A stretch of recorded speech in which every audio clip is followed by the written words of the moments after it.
Hey everybody, this is Andrew with Breakpoint Labs. Today I'm going to be talking about how to go beyond automated testing and tools, whether you're doing a penetration test, a security audit, or just hunting for vulns on a network.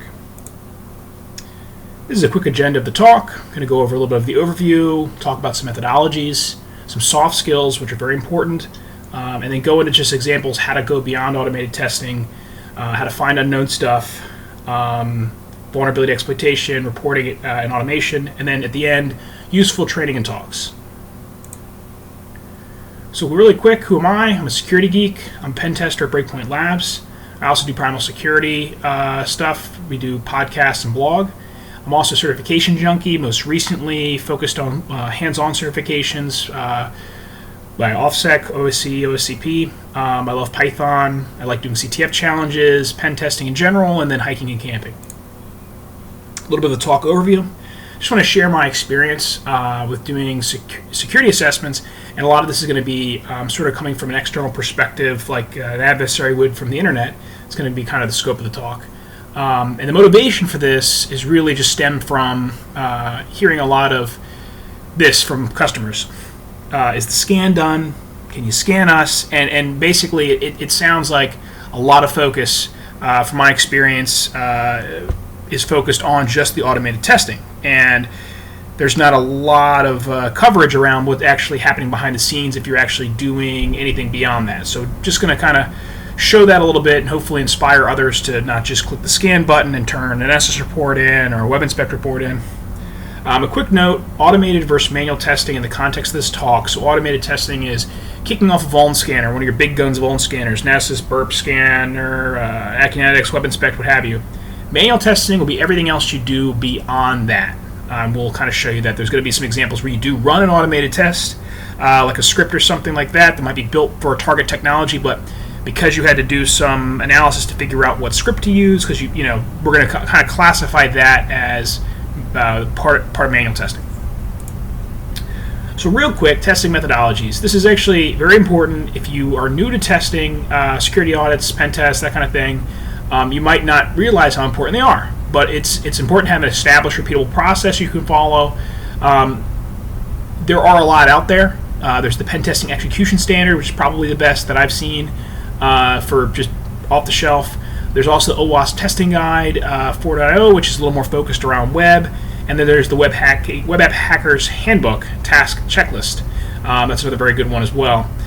One thing to note is that methodologies, you don't need to marry them. They're essentially a high-level view of like what you do during your test, but you don't have to follow the exact structure. You'll very commonly find yourself looping back to previous parts of your methodology as you discover new things, and just keep in mind that you don't have to like follow it by the book every time.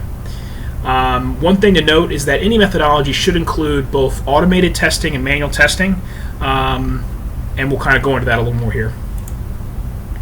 So now we're going to cover some soft skills. I think soft skills are very important, and a lot of times these get brushed over, but I've seen this to be a clear factor for my own success is developing these soft skills. So I just want to share them with you and kind of talk about them a little bit.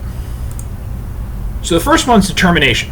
When you first get in pen testing or you're hunting for vulns, you think that it's all fun. I mean, the media definitely presents it as a lot of fun, but the truth of it is it's all about failure, specifically pen testing. You're constantly failing and trying new things, and things don't work, and you keep going back and trying something different. And if you aren't used to that and you just want get the job done, check the box, then you might find that you're not good at pen testing, because it is all about having to deal with failure and continually trying and not giving up. So that's where the determination piece comes in. You also have to have a proper mindset. So going into a test, you have to really think about hunting for what your automated tools might miss. And having that sort of hunter mentality and hunter mindset is critical, because if you get kind of lazy and you just kind of click the scan button and you get your results back and you validate them and you're like, all right, cool, all right, well, let's move on. That's not really the right mindset to have. Focus. Every test, I always say to myself, all right, I'm going to go in John Wick mode. Normally that means I'm going to put on some music and get in the zone and forget what time it is. And focus is key. You got to be able to go and get in the zone and really key in on what you're trying to do, whether it be learn about a technology to abuse it, or go across a large IP space to find interesting stuff. There's definitely got to be a strong focus, and no better focus than the focus applied by Keanu Reeves and John Wick. There's also kind of looking at things differently. So you have to kind of think everything burns. So, there was a time where if you're new to pen testing, you might come into it and not think that something's vulnerable, but you have to kind of break that mentality and start to challenge yourself to think about, everything burns. There's a vulnerability here. What can I find? And that'll help you going on as long as you have the time to support it. And that's where getting into your own labbing and your own CTFs will allow you to have endless time. That can be a helpful way to develop this.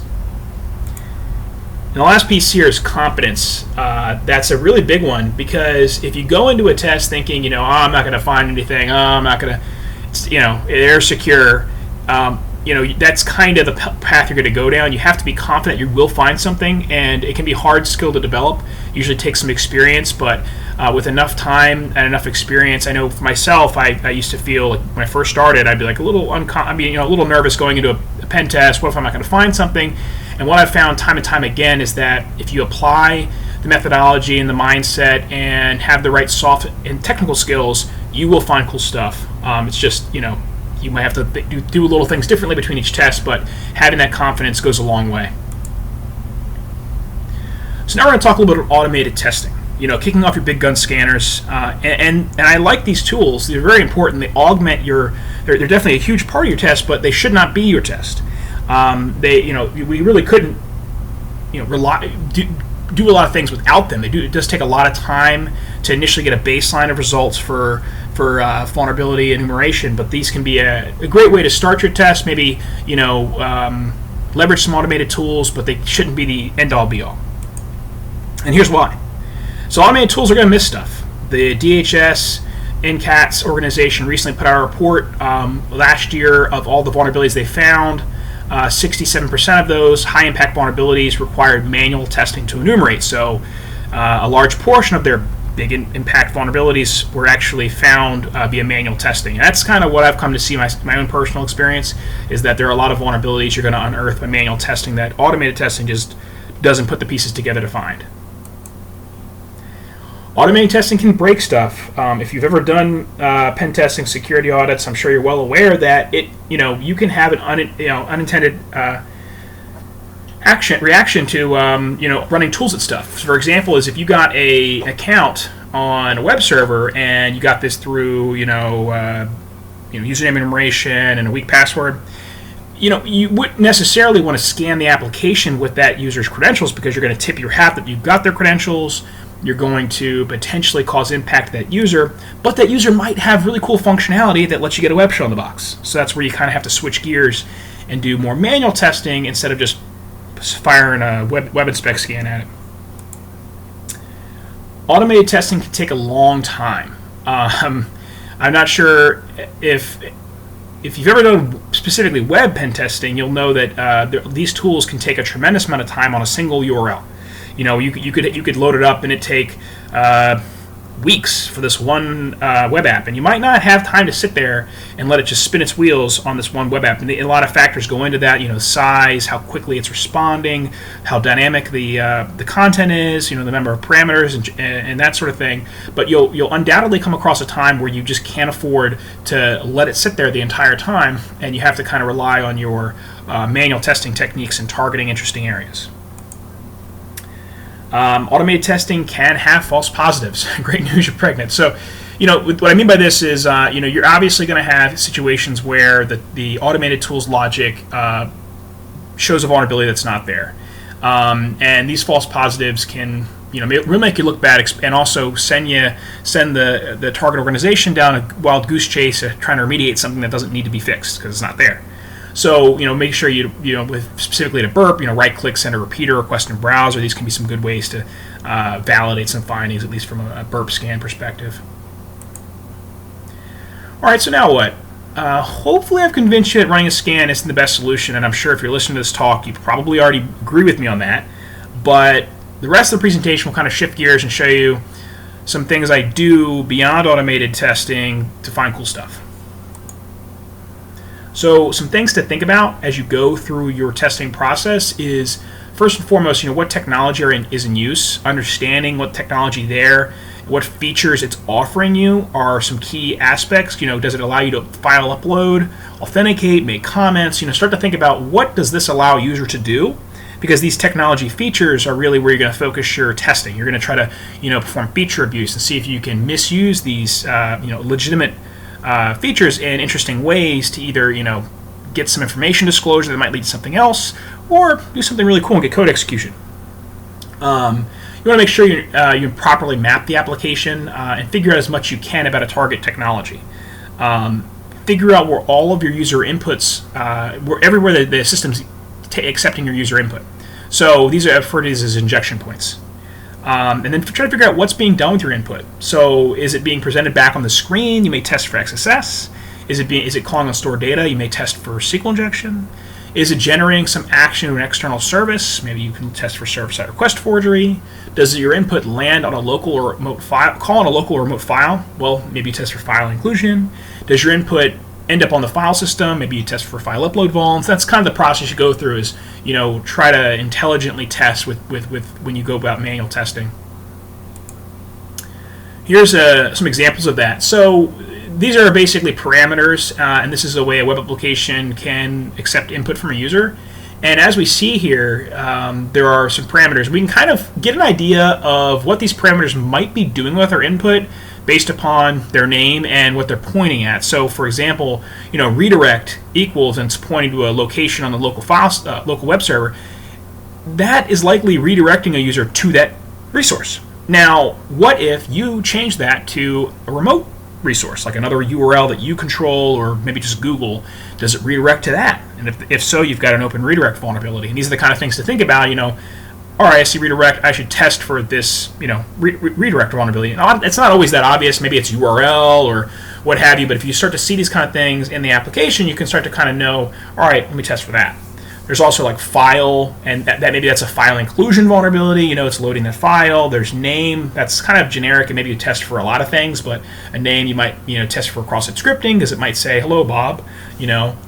And surges, very commonly you'll call and store data, so you can test for SQL injection there. And then the last one is obviously stupidly obvious, but believe it or not, I have seen that on a test. Raw SQL statements in a parameter. It sounds crazy. I wish I were joking, but it's very true. So pay attention to your input and think about how it might be being used. So finding unknown stuff. One of the big things about going beyond automated tools is making sure that you're adequately finding everything in scope, and then enumerating all the information you can about those systems in scope. So we're going to kind of go through some tips and tricks on how to find unknown systems, unknown content, and show you some TTPs there. So finding unknown systems. So this can be a difficult task externally, because what happens if you're doing a large organization, they have a lot of /8/16s. How do you build up this footprint of if you just start with a company name and you find out they've got all these huge ranges.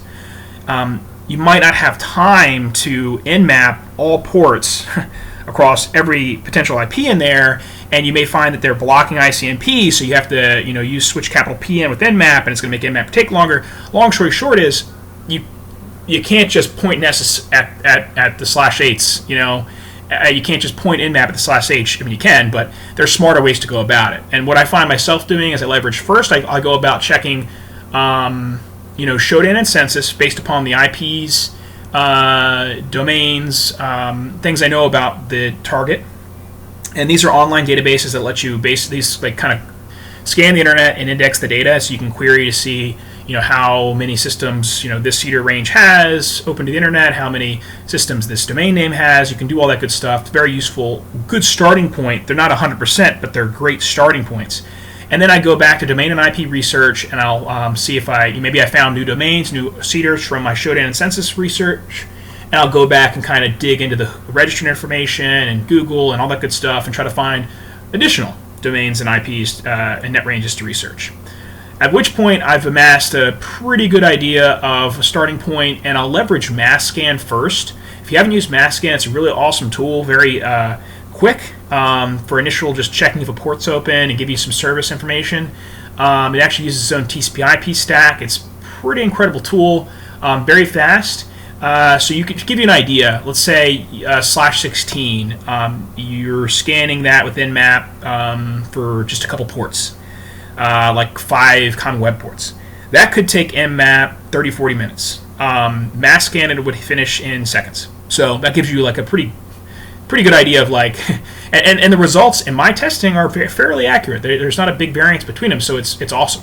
I leverage Masscan, and then I'll take the Masscan findings and I'll Nmap, and that'll give me a little more information about the service, and also just another confirmation that it's up. And if you Nmap based upon what Masscan found, Nmap will take forever and a day because you're Nmapping the hundreds of systems you found on the /8 and not the whole /8. There's just some food for thought there, some ideas on how you might speed things up.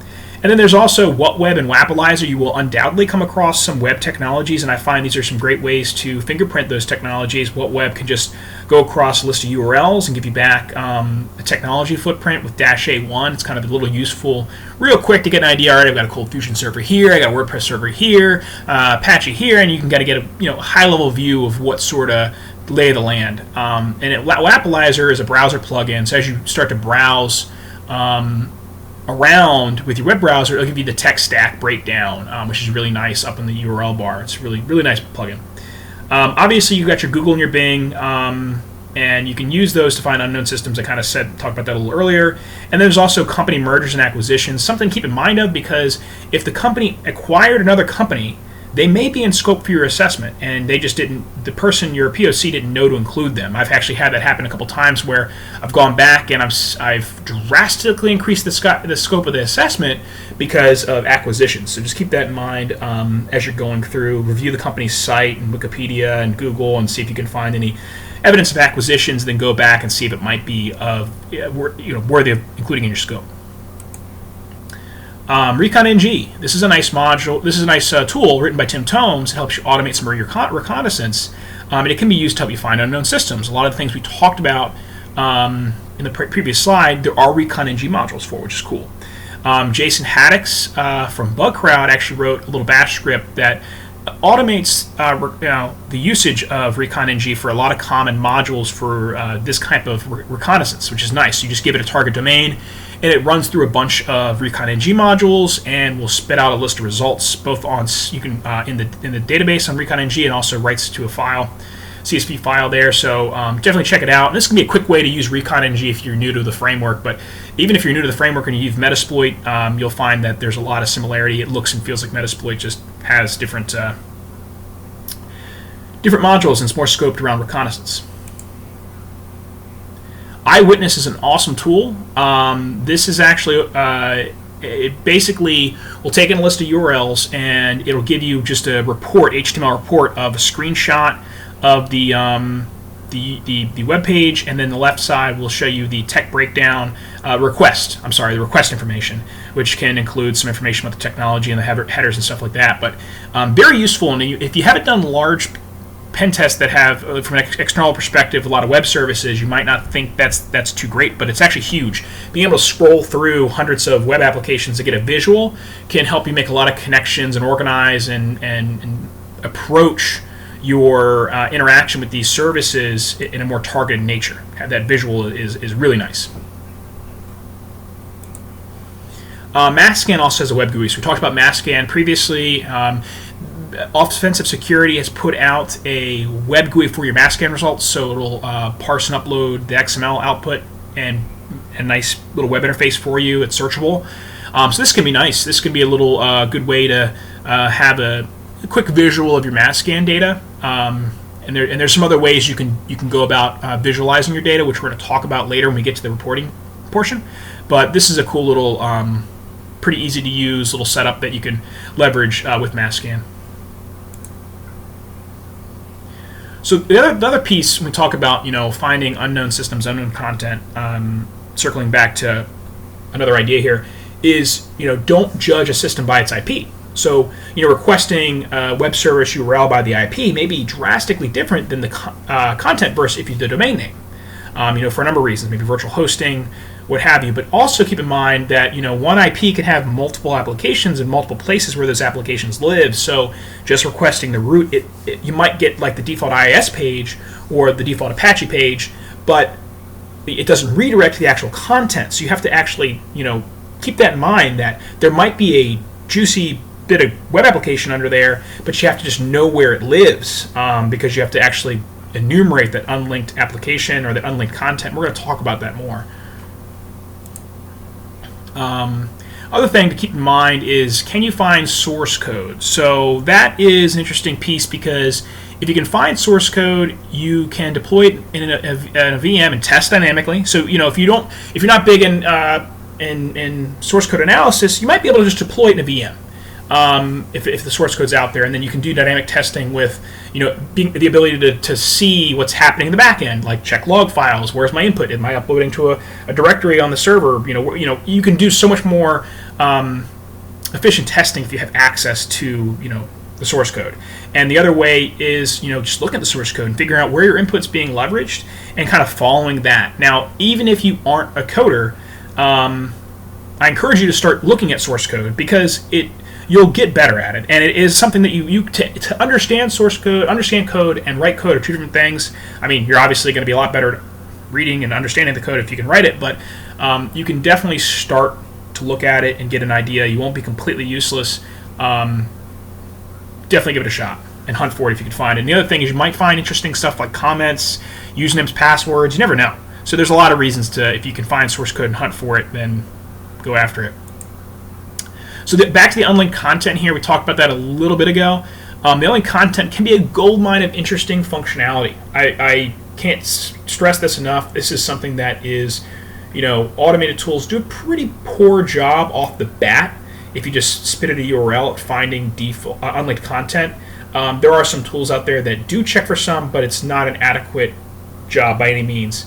So ensure that you're testing for unlinked directories, unlinked files, and then unlinked parameters to those resources you find, because you got to think about it. Applications might not have all of the parameters they accept in the resource, so it's just something to keep in mind to test for other parameters as well. We have an example actually going through that here towards the end, in one of the exploit examples. So another thing to keep in mind when you're testing for directory, if you might have be blocked under like /admin, and you're like, well, I can't get there, but maybe you can get to /admin login.html. They didn't lock down that resource. So you want to brute force past like a 403 or that sort of thing. There's some useful word lists for brute force content discovery. A lot of unlinked content enumeration relies on brute force methods.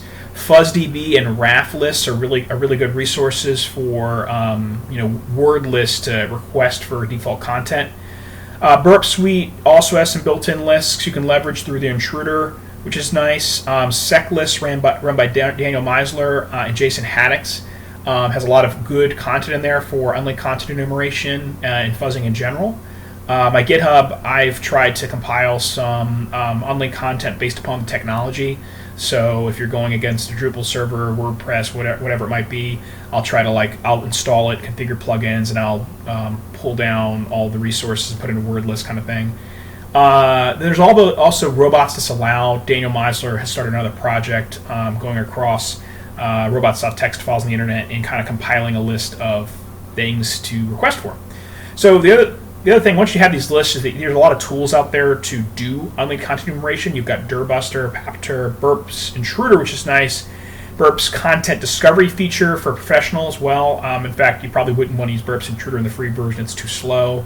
But these are some nice tools, and essentially what you would do is run them and pay close attention to variances in the response.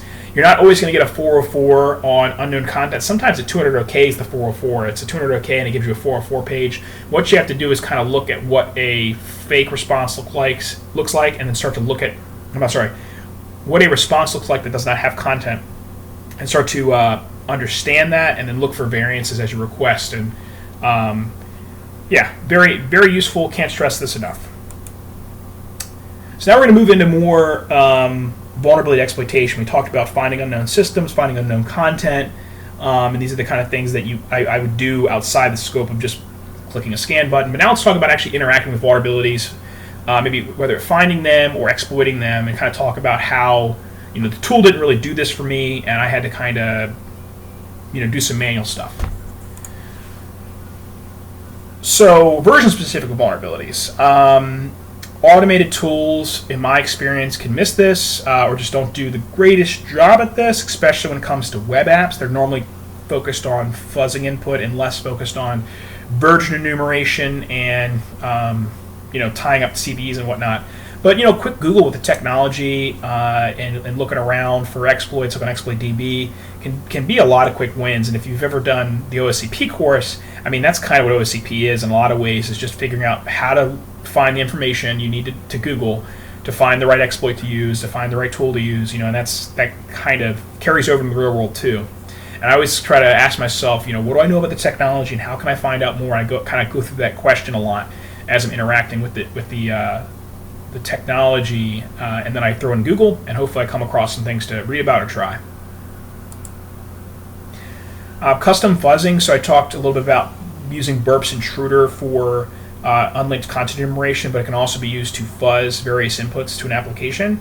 FuzzDB, RAF-list, SecList, a lot of these same word lists we talked about also contain fuzz lists for cross-site scripting, SQL injection, all these other things, all these other vulnerabilities. So you can actually leverage these to target testing a little more beyond your initial scans, to get an idea of how the input might be leveraged, and burps intruder can be a nice way to do that. I use burps intruder for a lot when I'm doing my manual testing. It's just a good way to automate your requests and go through various word lists. Cross-site scripting can be a nice one to fuzz here. So if you see your input land on the page, you can start to try to see where what kind of values, what kind of encodings, what kind of what do you have to do to escape out of where you're landing and execute HTML, JavaScript. So this can just be a good way to right-click, send a returner, define your injection points and your attack type, and then go over to the payload section and pull in the appropriate word list, hit start, and start to look at your responses and see if you can figure out what's happening there. And you might have to go to repeater then and start to do a little slower manual poking and prodding, but that's kind of the process of custom fuzzing that I follow. Now we're going to talk about a vulnerability that I see a lot during penetration testing, and this is like a weak authentication mechanism. And I see automated tools kind of do a poor job of finding this. So you have a lot of lows combining to a critical. So we have username enumeration, then you have the lack of anti-automation controls, and you have a lack of password complexity requirements equals an account compromise. And this is I see this on almost every test I do. Especially with dealing with web apps, and it's just rampant, and it's something to, as you as a tester, need to make sure you do thoroughly, test thoroughly, and I'm going to go through kind of this in a little lower detail here. So username enumeration, how would you do that? Let's start to talk about that a little bit. Here are some things I think about and go through when I'm testing for this vulnerability. Password reset features. You might see, go to the reset feature and say, oh, that email already exists in our database. Okay, cool. Well, now we're starting to connect the dots. Maybe the email address is the username, or maybe maybe it's just drop the domain off and it's username. You have login error messages. Sometimes you just see invalid username or invalid password for username blank. WordPress. That's actually WordPress right there. WordPress, you can enumerate usernames because of the login error message. You also have timing for login attempts, whether it be a valid or invalid user. You might see different times, and you can start to see like invalid user might take 15 seconds, and valid user might take 0.4 seconds. Because maybe they implemented something to like prevent brute forcing, and they'll have to wait 15 seconds now, and it'll take them forever. But it also lets me know where a valid user is. So something to think about, the timing. This can be a little harder to recognize, but keep an eye for it. User registration. You might find if you have that capability, that technology feature, right, to register a user, you might be able to try to register admin. Oh, username already exists. Cool, thanks. Admin's username. And you can go through some common usernames, and you may create a lot of accounts on the application, but you may not care. You may be testing for this, and you can find a bunch of usernames that way. You might see it in various error messages and the HTML source. You may see like admins leaving comments in their usernames. Just make sure you check that out. The contact feature can sometimes tell you, which admin do you want to contact. I've seen that before, where it literally said which admin do you want to contact. Maybe both admin usernames. Is awesome. So keep that in mind. There's also Google hacking and OSINT. People put everything on social media, and stuff's out there. People reuse usernames and passwords, so keep that in mind. You can, I'm not going to dive too deep into that, but you can certainly Google around and find usernames. Document metadata can contain usernames, so analyzing the document metadata might have a username. That does happen. Something to try, not as frequently as some of the other techniques. And sometimes the application just tells you, right? So we've all used applications like a forum or something, and you've seen like who's logged in, right? Well, sometimes the application just tells you. So keep that in mind as you're beginning to use the application. It might just tell you. So lack of anti-automation controls. So this kind of means like account lockouts, a weak or no CAPTCHA. I've had situations where there's been a CAPTCHA and two things. Either I just remove the parameter for the CAPTCHA during the login post request, and no longer the application doesn't care, or I replay the CAPTCHA after I've completed it and the application doesn't care. So keep that in mind that sometimes the CAPTCHAs, they might be there, but they may just be for show if to block like a normal user using their browser and not like a proxy. You might notice the main login may use good controls, but other resources don't. So, like the API resource, for example, you may have a login interface via login form that's locked up pretty good, but you might have an API or like a mobile interface that isn't. I've had situations where there's a username enumeration vulnerability in the login form, and it was a RESTful API, so there was no username enumeration in the API, but I could take the valid username I used in the login form and brute force the API with it, and had a trivial password of like password 11. Like little things like that. It's crazy, but I combined a username vulnerability username enumeration vulnerability in a login form to the lack of anti-automation controls in the API, and I compromised the account. And finally, with this type of vulnerability, we as humans are bad at passwords. I think nobody's surprised at that. Password. This is some of the things I see when I've popped accounts or got credentials through SQL injection. Password is the same as the username. That does happen. You never think this stuff happens until you actually see it time and time again. Obviously, variations of password, the month plus the year, the season plus the year. So winter 2016, July 2015. Think about that. That definitely works. Company name plus the year, or company name by itself. Variations of that. Keyboard walks. There's a password generator for a keyboard walk. An open source project generates a bunch of common keyboard walks. That's very common as well. And there's lots of word lists out there already for passwords. A lot of the things we've talked about, the FuzzDB, the sec lists, those kind of things all have password lists as well. But you can also consider making your own with Cool. You can try to find a target, a user. You got a username. It's Jay Smith, and Jay Smith loves like the Redskins and the Ravens, and also loves sports in general. And you can try to focus in on his interests, right, and build a word list based upon his interests. I had one example where an admin for a site had his own website that he sold. Some side stuff in he was interested in. He actually ran his own website, and I was able to scrape words from the website and build a password list and got into his account that way. So combining that OSINT with building your own password list, these can be great ways to at least make sure you're doing your due diligence to test for weak passwords. And you will pop accounts with these passwords. That's not going away anytime soon, I don't think. So file upload abuse. I like to talk about this because automated tools, in my experience, do kind of a poor job at this. They'll tell you it's there, like, oh, I've identified file upload, but it's like an informational finding. So you should leverage a proxy and look at all the details associated with the file upload. So first, I always use the feature legitimately. Always want to, okay, let me upload what it expects, or let me do what it expects. And this applies to almost every vulnerability. Let me do what it expects and walk it back from there slowly to what I want it to do. And it can start to help you troubleshoot what the controls are in place, and it's a lot better than start throwing complex payloads at it. Let me just throw some big 80 plus line web shells at the file upload and see where it goes. Well, that's not the best way to do it. That might work, but I tend to be a little more methodical about how I go about it. So first I'm trying to figure out, where's my file being stored? It's a critical piece because you need to be able to commonly navigate to the file to actually invoke it and execute code. So hopefully it's in a directory that is web accessible.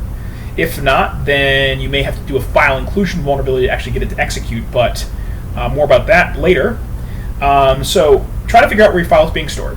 Then figure out what controls are in place. You've used it legitimately. It's accepting a JPEG file for your avatar. What happens when you change the file extension? Anything? Cool, okay. What happens when you change the file type? Anything? Okay. What happens when you change the content type header? Anything? Okay. Can you add code to a legit file and have it run? Maybe. And things like changing just the case. You might find that the file extension, once you put a PHP, oh man, it's blocking you. But a capital P, HP, doesn't block you because the filter is that bad. I see that. That's something definitely to test. And the reason you test for this is because insecure file uploads can lead to remote command execution, your web shells, could even lead to cross-site scripting and like the file name or the file contents, and that could be stored. So there's a lot of reasons why you want to make sure you do a thorough job of testing any type of file uploads, and you might see this after you've compromised an account. Now you can then upload a file, and this is something that you want to do methodically because you may not want to tip your hat that you've compromised the account. So the other vulnerability I see, which is a lot of fun to play with, is SMTP injection. Your contact us forms, your feedback forms, these forms that generate an email on applications can be vulnerable to this, where it basically allows you to control what email is being sent from the application. So I actually had a situation on a pen test in the past where there's SMTP injection, and I could send emails to anybody in the organization, bypassing all of the filters in place for email filters, that kind of thing. It was trusted, and I could send emails to CEO. So you can imagine how excited I was. It's Christmas. You can send emails to the CEO because you can violate trust relationships, and I can send emails from anybody in the company to any external organization or any internal to the organizations. That's really scary. That's really scary because imagine like finance people. You can make bank transfers. You can do a lot of crazy stuff.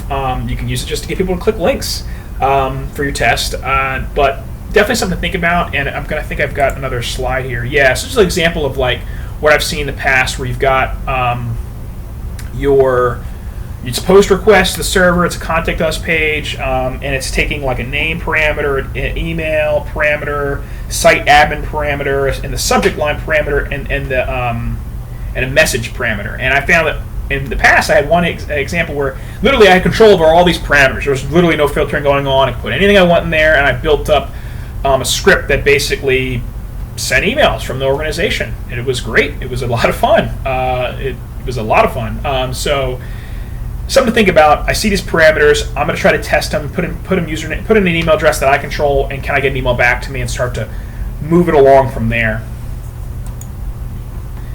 Social engineering. We're going to cover phishing real quick. There's a lot of ways to do this. This is just like if you've never done phishing, I'm going to kind of walk you through what you might do. This is what I find myself doing a lot. With phishing, I'll normally register a domain that closely matches my target organization, and for this we're going to show you an example. It's like breakpointlabs.com versus breakpointlab.com. You drop the S off, it's to the human eye, you may not notice it. So I try to figure out one that closely matches my target, and then I register a domain there, and then I clone the site. Dave Kenny's got a great tool, social engineering toolkit. You can clone a site pretty easily. And then I'll figure out what payloads I want to use. Set has got a credential grabber built in. Dave Kennedy also wrote a tool called Unicorn, which gives you various PowerShell payloads. The PowerShell HTA payload is really awesome because you can basically load a interpreter payload in memory using PowerShell if they click a link and run the HTA file. It's awesome. It's also Java. You can do the browser exploit framework, Beef. You can Beef hook them, which basically allows you to control their browser with JavaScript. You may be able to execute some type of request on an authenticated session, be a cross-request forgery. Maybe you're delivering a malicious document, what have you. Basically figure out what you want to do when the user gets the email, and then set that payload, that attack up. And you obviously want to test it on yourself a lot. Make sure that you run through the kinks with the payload, and you're going to get some success there. And maybe your payload is just, I don't have it here, maybe your payload is just clicking a link and seeing how people click the link. That might be all you do. to see like, all right, this many people clicked the link, and that might be what the rules of engagement define. So basically set it up, make sure you've got it growing, and you're not blocking yourself or your targets from reaching back out to you. Then send the email. One thing I like to do is model the email off the company's previous communications. So HR, taxes, pay. Anything with pay tends to be near and dear to people's hearts, and they are interested in it. Right now it's kind of tax season, so taxes are relevant. You can try to find previous information about taxes and send from the HR department. But if you can find an email online, you can try to closely match the email structure, the signature line, that kind of thing. Oh, and check out GoFish. It's an open source phishing framework. Pretty interesting tool there. Just something to play around with if you're interested in this type of testing technique. Here's an example email of what I might send. So we have from kren@breakpointlab.com to employees, subject line 2015 tax information. Hey guys, please log in to the portal and important information about your taxes. Now, in this example, the target company was a different company. I'm using my own company here to like mask it, but this was a real email that was sent out from the target company, and this was the domain name was similar, and the email structure, the URL structure was similar. So, they actually did have people send an email before saying log in to get your tax information. So what I did here was I was actually not only getting credentials for the accounts, but I was also getting them to load HTA file, PowerShell HTA file, and get my interpreter back. Interpreter shells back to me, which is great. And thanks Kyla Wren from Human Resources. This is the kind of thought process you may want to go through to be more successful in the phishing campaign. Now we have file inclusion to remote command execution. This is always fun. I always really like playing with steps of vulnerabilities because it's fun to execute code. So file inclusion vulnerabilities can lead to code execution. You have PHP include as an example of that. There's also like require once, include once, and then other languages have similar things like eval and other essentially ways that will lead to code execution. And sometimes they're just limited to file inclusion. So you actually can't execute code. You can only like directory traversal up to etc password or other files in the system, and because it's just doing an echo with your input. So it depends on how it's being leveraged, but file inclusion can lead to command execution. And you also have file inclusion can be local or remote, so you can either include a local file, or sometimes you can also do remote file inclusion where you can pull in a file from a remote server, and that might allow you to execute code more easily. If you're doing just local file inclusion, if you're limited to just that, you normally have to get your input to somewhere on the disk, on the file system, and then include that file or that input. So one example would be like getting your input into a log file somewhere, like your user agent gets logged, and you put in like a snippet of code, and then you include the log file, and then you can get PHP code or code execution through that mechanism. Those usually take a lot more work and magic and playing with to get a code execution, but still very possible. Then you have RFIs, which are, like I said earlier, much easier. Point it to your server, pull down the code, and we'll show some examples. So step one, on a recent test, I enumerated unlinked resource. It wasn't linked to the application. It was just sitting there on the web server. But you had to know to request for it. So I grabbed it. It was called debug.php. It gave me a HTTP 200 OK and a blank screen. So not a whole lot there. And you might just be like, all right, cool, this file isn't working. All right, let's keep moving. Well, if we go back to what we talked about, we want to make sure we enumerate not only the resource, but also the inputs to the resource. So what I did next was try to figure out what parameters might be leveraged. So we've got, in this example, I just automated with burp intruder, looping over common parameter names, and found that page equals works. Awesome. Page equals rather gives me back a different response. Everything gave me a length of 193, but page equals gave me a length of 633. Cool, let's investigate that. So I'm going to look at this output here, and I notice include, test, function include. I am freaking out. I'm excited. Now, if you don't know why, that's because we've uncovered a file inclusion vulnerability. My input of test is being passed to a include function via the parameter page. Awesome. We are doing some cool stuff. And you probably also have cross-site scripting here, but at this point, I'm looking for something a little more fun to get me to code execution. So I test on this, and I get local, I dir up, directory traversal up, get etc password. Cool, okay. It's definitely local file inclusion. But now, can I grab something remote? Like, maybe. Let's give it a shot. So this might be hard to see, but I attempt to point it to a page the page parameter to system that I control, right? So my assessment box, and I grab a 1.php file that does a simple command, and sure enough, it outputs the result of my command. So I just validated right there in that step that I have code execution on that box, and I'm having a lot of fun in this instance. This is where things start to get exciting, and I'm slamming my hands on the keyboard and having a lot of fun. So what I do from that point is I'll automate the interaction with that vulnerable resource, making web requests, and I make it feel like a web shell there with Python. And in this instance, when I was on the assessment, it was actually the system was running a system, which meant that the entire application, the OS, would have been I had full privileges on that application, so I could dump password hashes, mimikatz, get clear text passwords, and pivot through the organization with admin privileges. So it's a scary thing. This was just sitting on the internet, and I was able to kind of massage it into like a full compromise. Troubleshooting exploitation. So I said this before, but when you start to exploit stuff, I always want to use the feature that I'm exploiting legitimately. Start there, and then start with some simple payloads before I go complex. Because one thing I find is that a tester might sniff out something interesting and they stop because they can't figure out how to troubleshoot it. And it's always easier to say something's not vulnerable. That's the key thing. That's the key thing here. It's always easier to say something's not vulnerable, but until you've really troubleshot the situation and figured out how it's working, you shouldn't say that. And the way to figure out how it's working is by using simple payloads. Using complex payloads are going to make it a little harder on yourself. And an example of that is web shells. So people will throw 80-line, 100-line web shells at it, and they're not really sure what's going on. They don't know where it's landing on the file system. They don't know much about it besides that they're throwing a web shell at the box. Okay, cool.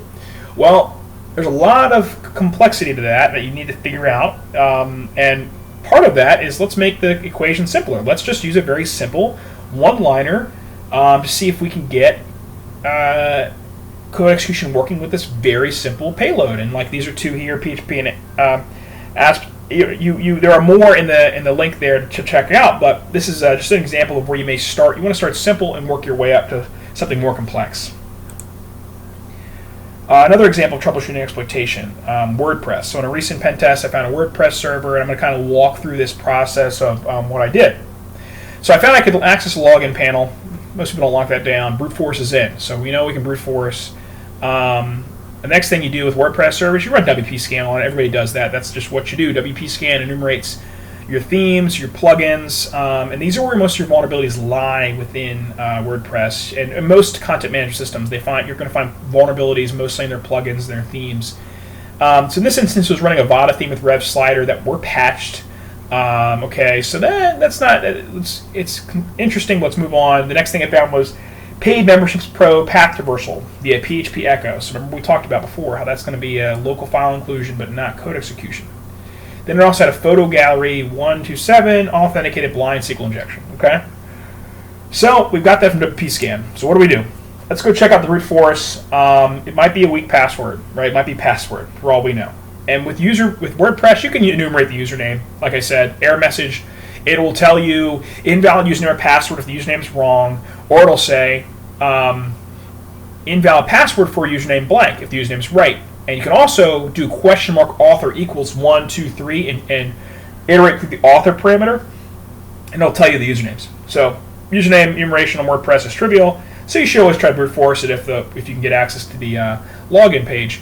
And it was very slow for me in this instance. I'm talking real slow, like slow that I'm going to want to smash the printer like Office Space. So, that's interesting, but it's going real slow. It's not going to allow me to go through a lot of passwords.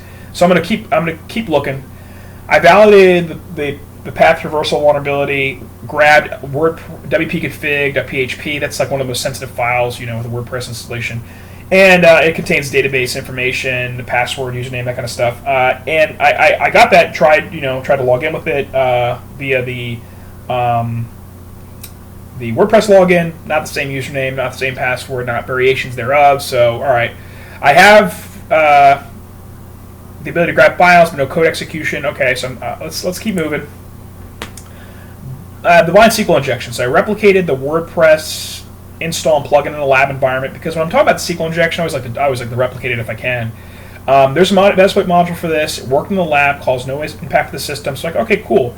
Let me go over and try it on the production system. I had to find a photo gallery ID, so I dug around the server and found it in the source. And I attempted the Metasploit module and it failed. So I'm like, why is it not working? So I dug through my PCAP that I captured for running the exploit and saw RSTs from the server shortly after trying the SQL injection strings. And if you know anything about blind SQL injection, you got to make a whole lot of requests to the server with your SQL injection payloads. And I was getting resets back. So I'm like, what's going on here? It's not working. Is it not vulnerable? I'm thinking, is it not vulnerable? Maybe. So I was like, let me figure out how to replicate this as SQL Map, because SQL Map gives you a little more control over the SQL injection than the Metasploit module was doing. So I figured out how to replicate SQL Map in my lab environment using the following syntax, and then I went ahead and I was like, let me test this on the production server, and I was like, I'm still blocked. What am I doing? What's going on here? So I was like, let me just give this a shot. This is one of those things where you're going through your pen test, you go, let me just try this. I'm consistently failing at the SQL injection, right? Let me just try this. So that's one of those things. I just tried, added 1 second delay. That didn't do anything. All right. Let me just try a 2 second delay. All right, that didn't do anything. Let me try a 3 second delay. Okay, that didn't work. Let me try a 4 second delay. That worked. A 4 second delay actually allowed me to get SQL injection. What ended up happening was the hosting provider had a web application firewall that was blocking me heuristically based on how many requests I was making with the SQL injection string. So it was essentially mitigating a little bit of the risk, but I figured out how to bypass it by slowing my attack down. So a 4 second delay brought me back to this.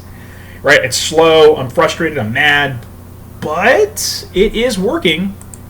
So after several hours, it finished, and I was able to extract the information I needed, the username and password hash, crack the password hash, and log into the box, upload a web shell, and we are moving. I mean, that right there led to full compromise, which is awesome. But there's a lot of places where I could have given up, but I was just like, let me try this, and it was a good example of showing how you have to deal with failure and keep trying things to get beyond what you might be presented with. Remediation testing. So you want to be creative here. So back to the file upload example I've been talking about. The developer fixed it. The initial issue was there was a client-side meme type check, so it was basically checking to see what your browser was telling the server was actually JPEG, but if you had a proxy, you could say your PHP code was a JPEG and still let you upload it, so cool. The developer fixed the issue with server-side checks that were secure coding practices, like it legit blocks you from uploading malicious code, and named the resource file upload 2.php. And I go back to the test. He goes, all right, check to see if it works. Now, how would you go about testing this? Think about this for a second. Well, I thought, I wonder if file upload is still accessible. And the answer is, yep. So the fact that file upload was still accessible, that vulnerable code was still there. It just wasn't linked, but he didn't remove it. So he wasn't thinking about, I should remove that file. Like, who's going to request that file? Well, me. Bad guys are going to request that file. So keep that in mind when you do remediation testing. Try different payloads. Try different variations of the payloads you've tried. Don't rely on. They may have done just a cookie cutter like blacklist of the payload you tried to demonstrate the vulnerability, but don't rely on that. Like, try to think creatively to do appropriate remediation testing, because the vulnerability might be there. They may have mitigated the exploit the version of the exploit you used, but there are many versions, encodings, etc. that you can do to get to potentially get around that remediation solution they put in place. So now reporting and automation, the fun part, right? We all like to do reporting. It is important, and I'm going to kind of show you some things that might give you some extra flair in your reports. So Markdown. Markdown is awesome. If you've never used it, I encourage you to. Basically, it's like shorthand for HTML. And it lets you build these pretty nice reports that look like a GitHub page. If you ever use GitHub, GitHub uses Markdown, and it looks very clean and makes for a nice report, in my opinion. And you can there's also the comment finding database. So I encourage you to check that out. Mubix runs the comment finding database, open source project on GitHub, and essentially just a database of vulnerability report templates. So you can kind of learn from the community there and grab down common vulnerability findings and incorporate those write-ups in your report, because they've had a lot of smart minds around them and it can help you communicate your results more clearly to your customer, and hopefully deliver a better product. The other thing is start to learn a scripting language. A lot of this talk has been focused around, not relying on your tools, and part of that process is learning a scripting language. You will undoubtedly come across a time where you need to automate something. I think with as you move into more senior technical role, this is a requirement. I find a necessary part of my day-to-day, and it's not that hard. Learning scripting language is not that hard. I always said, people always say, I'm not a coder, I didn't go computer science route in school. Well, that doesn't mean you can't write Python code. Trust me, it's not that bad. It's like kind of start a friction fire, which I've admittedly never started a friction fire, but the general concept is, it's kind of hard up front to start a friction fire, right? There's a lot of work you have to put up front to get the ember and the smoke. But once you catch, with a little bit of fire there, that ember, and you breathe life into it, the fire grows quickly. So what I mean by that is once you start to learn Python, you'd start to learn a lot faster once you get over the initial learning curve. So that's why I always encourage people to put some time towards it. And it's like a musical instrument. You do want to practice. Don't just set it and forget it. You do have to go back to it and practice. Here's an example of a little Python snippet. I mean, it's silly, but this is one of the things I usually have people write for me when they join my team, if they don't know Python, is write a little web request scanner that iterates through a file, makes a web request, changes the header value, and prints the response. And the request module is really powerful. Has a lot of features and very cool, and just a little snippet of code there to kind of show you that it's not that hard. Request.get URL. You made a GET request to the server. I mean, it's not impossible, So it's not above above anybody. Definitely put some time into it if you want to maintain or take your technical skills to the next level. Here's an example of how I've leveraged Python in my day-to-day. Is I've written a Python script for Shodan using the Shodan API and Python module, and I basically can give it like a Shodan query, and it can automate the extraction of data for me from the Shodan database, and it's very powerful. I use this in my initial reconnaissance and scoping as well.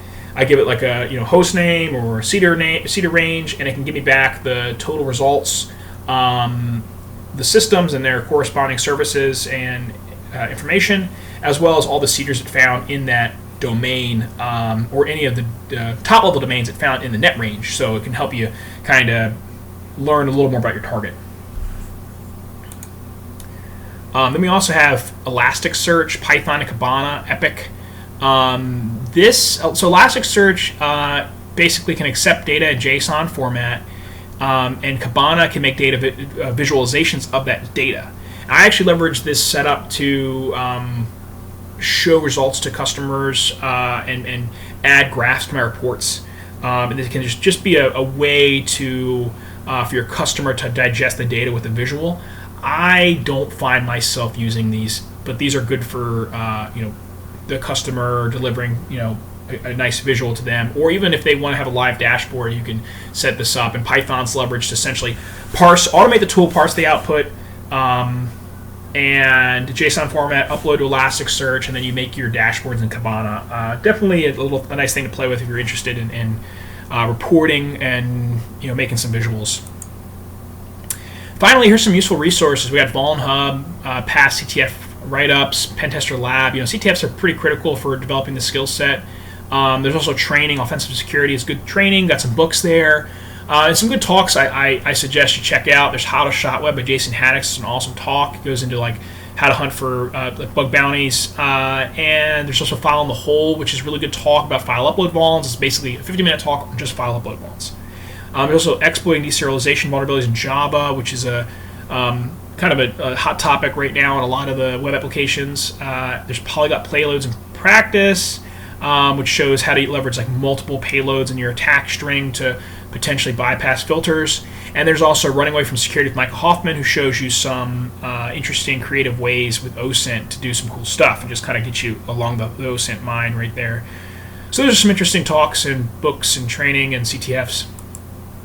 In conclusion, I hope you've learned that security testing can be kind of involved, and you have to have the right soft skills combined with the technical skills, and really boils down to you wanting to find vulnerabilities beyond your automated tool, because we as testers are the ones that are saying this is vulnerable, this isn't vulnerable, and it's always easy to say something's not vulnerable. It's always easy to fall back on that, and it might be that you aren't doing the right things. So make sure you're adjusting your methodology and your techniques to make sure you're doing your due diligence for your customer, because the last thing you want is you tell your customer something's safe and they get popped by the internet, and not a great way to go about your career there.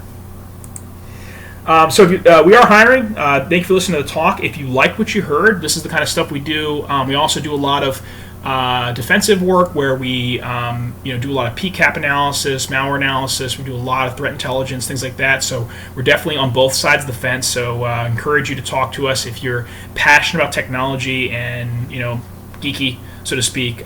We'd love to hear from you. Thanks.